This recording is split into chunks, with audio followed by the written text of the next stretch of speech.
നിങ്ങളുടെ favourite shows ഇനി ഒരിക്കലും മിസ്സാവില്ല. ഇപ്പോൾ C5 കാണും നിങ്ങളുടെ ഫേവറേറ്റ് ഷോ തികച്ചും സൗജന്യമായി. അലറണ്ട. അലറിയാൽ അടങ്ങാൻ ഞാൻ നന്ദിനിയോ സാവിത്രിയോ അല്ല, ഇന്ദ്രജിയ.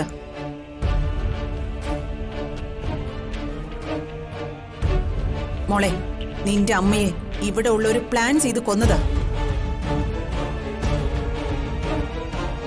നിന്റെ അമ്മ ജയറാമിനെ കെട്ടിയപ്പോ നഷ്ടപ്പെട്ടതാ നന്ദിനിയുടെ ജീവിതം. ഇവള് പ്രസവിക്കാത്തോണ്ട് ഇവൾക്കൊരു കുട്ടിയെ വേണം. മക്കളില്ലാത്ത ഇവൾക്ക് നിന്നെ ദത്തെടുക്കണം. അതാ ഇവിടെ നടന്നത്.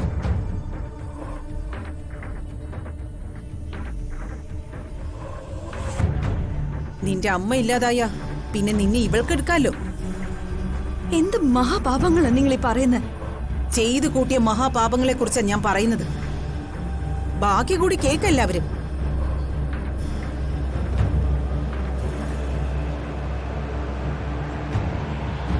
ഇനി സെൻട്രൽ ജയിലിൽ നിന്ന് ജയറാമൻ വന്ന പഴയതുപോലെ മകളെ വളർത്തുന്ന നന്ദിനിയോട് അടുപ്പം വരും.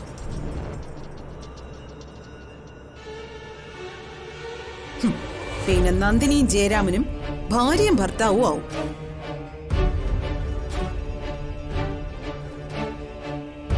നീ അവരുടെ മകളും. ഇടയിലുണ്ടായിരുന്ന മാധുരിയെ ഇവര് കൊന്നുകളഞ്ഞു. പെണ്ണുങ്ങളുടെ കർണത്തടിക്കാനുള്ള ബുദ്ധിമുട്ടുകൊണ്ടാ നിങ്ങളെ ഞങ്ങൾ വെറുതെ വിടുന്നത്. മാത്രമല്ല, മാതാപിതാക്കളെ പഠിപ്പിച്ചൊരു സാമൂഹ്യ മര്യാദയുണ്ട്.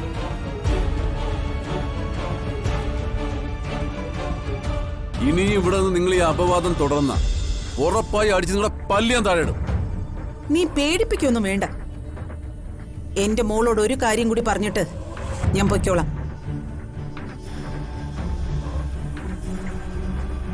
മോളെ മീനുട്ടി, നിന്റെ ഈ അച്ചമ്മയ്ക്കുണ്ടല്ലോ, ഇവർക്കേ രാവണന്റെ ബുദ്ധിയാ.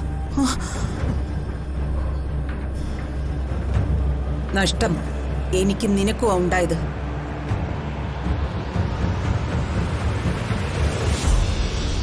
അതുകൊണ്ട് നീ ഇവരുടെ കൂടെ സൂക്ഷിച്ചു നിൽക്കണം. കാരണം നിന്നെ കൊല്ലാൻ വരെ ഇവര് മടിക്കില്ല. ക്ഷമയുടെ നെല്ലിപ്പല കണ്ടു കഴിഞ്ഞു. മാധവൻ നമ്പ്യാരെയും രാമഭദ്രനെ ഓർത്ത് പലവട്ടം ഞാൻ ക്ഷമിച്ചു. ഇനിയും ക്ഷമിക്കാൻ ഞാൻ തയ്യാറല്ല. ഈ മുറ്റത്തിട്ട് ഇവിടെ തട്ടിയേക്കാം. ജഗദീഷേ, പോയി അച്ഛനെ തോക്കെടുത്തോടാ.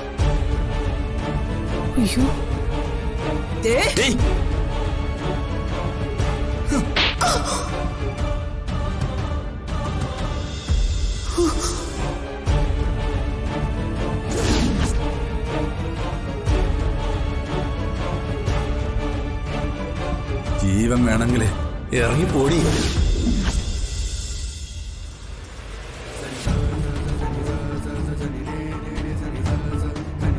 ഇറങ്ങി പോകാൻ നമുക്ക് ഇനിയും കാണാം. കാണാം. ആ കാണാം.